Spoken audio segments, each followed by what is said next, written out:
Joined by Coach Bear Davis of the winning Ohio Machine. Coach, great win today for your team, and offensively you started out real strong. There was a little lapse near the end of the game. Rochester kind of got in the driver's seat, but you got back in the driver's seat again and took care of what you needed to at the end. Okay, I mean, we all know that the ML is a game of runs, and we just happened to have our run in the first quarter. I mean, we had a lot of possessions. Greg was hot. We capitalized on those possessions, and then then they limited our possessions. Did a great job adjusting, and then they answered and they had their run, and that's just the way it goes typically. Well, Coach, talk about the play of your goaltender, Brian Phipps. He has really had an outstanding season this year, particularly in that fourth quarter when Rochester started to make a little bit of a run. 9 saves in that fourth quarter, and some really impressive saves at that, too.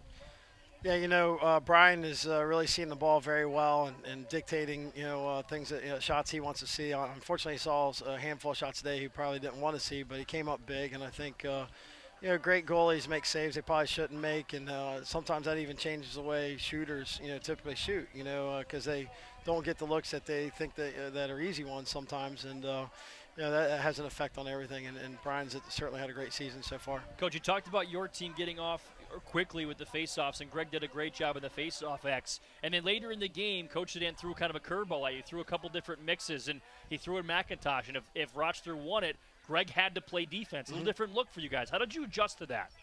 Well, we started trying to get some guys open through our attack, make sure that they just weren't stationary. And, for Greg, it's an adjustment too, because he's not quite used to that kind of pressure. And they did a nice adjustment. I don't know if we did a whole lot of crazy adjustments to it. I mean, certainly we're going to have to dig into it, be ready for that next week, and get Greg some options there and let him have some confidence. Well, Coach, you've got a lot of balance on your offense, and particularly today, it looked like your offense, they moved the ball so well that it seemed like Rochester's defense was very uncomfortable with their slide package. Well, I think for last year and heading into this year, we've just seen a lot of different combinations where, people try to short, different people throughout the game, and just trying to have a whole bunch of series of if-thens, and the scenarios have been pretty clear to our guys. It does, there's no doubt it does throw off rhythm, for you at times, but it's exciting to see the guys make the adjustments throughout the game. Well, Coach, thanks so much for the time. Best of luck hosting Rochester next weekend. All right, thank you guys. Appreciate it. Coach Bear Davis from the Ohio Machine on today's victory 17-12 final over the Rattlers.